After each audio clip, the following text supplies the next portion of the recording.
ಜೊತೆಗೆ ನಾರಾಯಣ್ ಬಾಂಡಿಗೆ ಅವರಿಗೆ ರಾಜ್ಯ ಅಧ್ಯಕ್ಷರಾದ ಬಿವೈ ವಿಜಯೇಂದ್ರ ದೊಡ್ಡನಗೌಡರು, ಜಿ ಪಾಟೀಲರು ತಮ್ಮ ಸ್ನೇಹಿತರೊಂದಿಗೆ ಇಳಕಲ್ನ ಪಕ್ಷದ ಕಾರ್ಯಾಲಯದಲ್ಲಿ ಅಭಿನಂದನೆ ಸಲ್ಲಿಸಿದರು.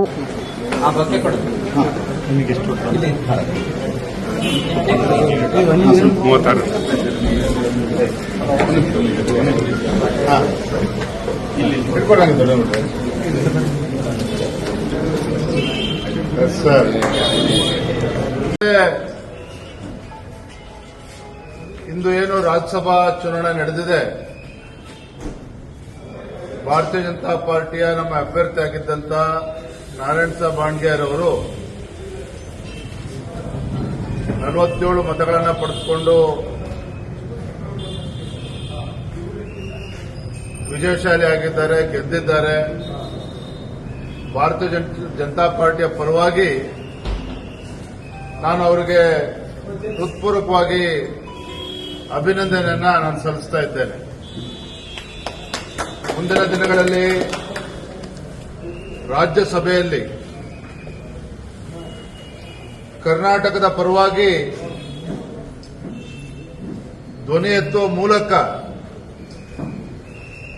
ಕನ್ನಡ ನಾಡಿಗೆ ಒಂದು ನ್ಯಾಯ ಕೊಡ್ತಕ್ಕಂಥ ನಿಟ್ಟಿನಲ್ಲಿ ಅವರು ಕೂಡ ಸಕ್ರಿಯವಾಗಿ ತಮ್ಮನ್ನು ತೊಡಗಿಸ್ಕೊಳ್ತಾರೆ ಅನ್ನೋ ವಿಶ್ವಾಸ ನಮ್ಗೆ ಸಂಪೂರ್ಣವಾಗಿದೆ.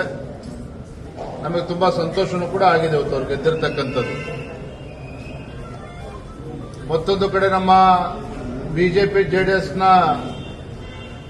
ಅಭ್ಯರ್ಥಿ, ಮೈತ್ರಿ ಅಭ್ಯರ್ಥಿ ಕುಪೇಂದ್ರ ರೆಡ್ಡಿ ಅವರು ಕೂಡ ಅಖಾಡದಲ್ಲಿದ್ದರು.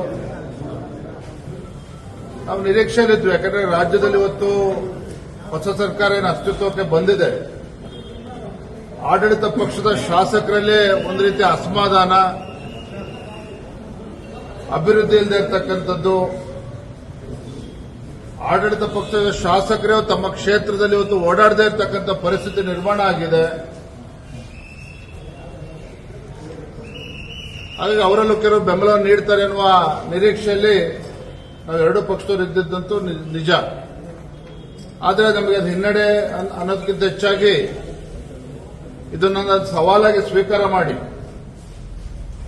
ಮುಂದಿನ ಲೋಕಸಭಾ ಚುನಾವಣೆ ಭಾರತೀಯ ಜನತಾ ಪಾರ್ಟಿ ಮತ್ತು ಜೆಡಿಎಸ್ ಒಂದು ಮೈತ್ರಿಕೂಟ ಏನಿದೆ,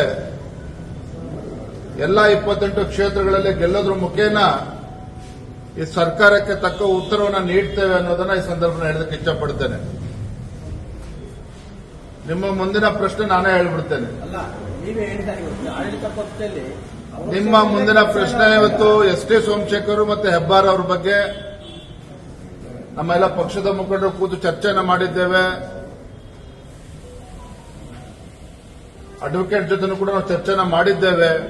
ಸಮಯ ಅದನ್ನ ವರಿಷ್ಠರ ಜೊತೆ ಚರ್ಚೆ ಮಾಡಿ